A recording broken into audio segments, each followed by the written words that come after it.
आप उन चीजों में महारत हासिल करते हैं जिनकी आप चिंता करते हैं।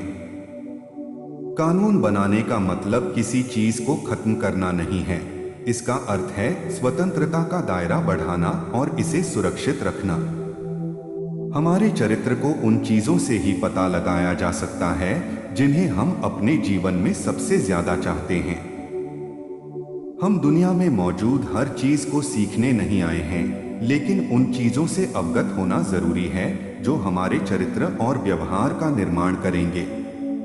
अक्सर पुरुषों के साथ बातचीत की तुलना में एक बच्चे के अप्रत्याशित प्रश्नों से अधिक सीखा जा सकता है। सत्ता का होना बुरा नहीं है, लेकिन सत्ता किसके पास होनी चाहिए वह महत्वपूर्ण है। सभी मानव जाति समान और स्वतंत्र होने के नाते किसी को भी अपने जीवन में दूसरों के स्वास्थ्य, स्वतंत्रता या संपत्ति को नुकसान नहीं पहुंचाना चाहिए। हमारे द्वारा कमाए गए पैसे की तुलना जूते से की जा सकती है। यदि जूता छोटा है तो यह पैरों को काटेगा, यदि जूते का आकार बड़ा है तो यह डगमगाकर गिरा भी सकते हैं।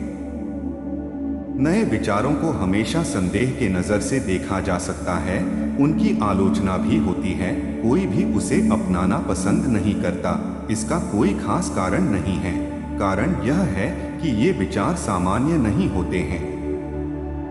एक व्यक्ति जिस तरह से कार्य करता है, उसके विचार भी उसके कार्य से प्रकट होते हैं, क्योंकि आप जैसा सोचेंगे वैसा ही कार्य करेंगे। पढ़ने से मस्तिष्क को जानकारी बढ़ाने के लिए सामग्री मिलती है, लेकिन आपने जो पढ़ा है उसके बारे में सोचकर उस जानकारी को अपनाया जा सकता है। हर व्यक्ति के पास अपने ही व्यक्तिमत्व की एक संपत्ति होती है, जिस पर खुद के अलावा अन्य किसी को भी अधिकार नहीं होता है। इस दुनिया की सभी चीजें निरंतर इतनी परिवर्तनशील हैं कि एक ही दशा में कुछ भी लंबे समय तक नहीं रहता है। हर किसी को गलती करने का अधिकार है, लेकिन कुछ लोग गलतियां करने के शौकीन होते हैं। उनमें बार बार गलतियां करने का जुनून या प्रवृत्ति भी हो सकती है।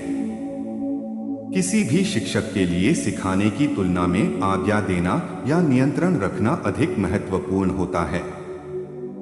केवल सूचना के आधार पर ही आप इस दुनिया में खुद को सुरक्षित रख सकते हैं। पैसा कमाने के कई विकल्प हो सकते हैं, लेकिन स्वर्ग जाने के लिए बस अच्छे कर्म करना चाहिए। मानवीय कार्यों में लिए बुराई का खौफ अच्छे की संभावना की तुलना में एक बहुत अधिक प्रभावपूर्ण सिद्धांत है। हर आदमी कहता है कि मैं अच्छा हूं, लेकिन लोगों का क्या मानना है, यह अधिक महत्वपूर्ण बात है। जहां सब कुछ एक सपने की तरह होता है, वहां कोई सवाल या जवाब या बहस नहीं होती है। सत्य और सूचना की भी कोई भूमिका नहीं होती है। विद्रोह करना और आवाज उठाना हर व्यक्ति का अधिकार है। जो व्यक्ति बार बार अपशब्दों का प्रयोग करता है, या तो उसे कोई भी समझ नहीं पाता है, या उसकी बातें किसी के लिए कोई मायने नहीं रखती हैं। जैसी सोच वैसे विचार, यानी आप जैसा सोचेंगे वैसे ही विचार आपके मन में आएंगे।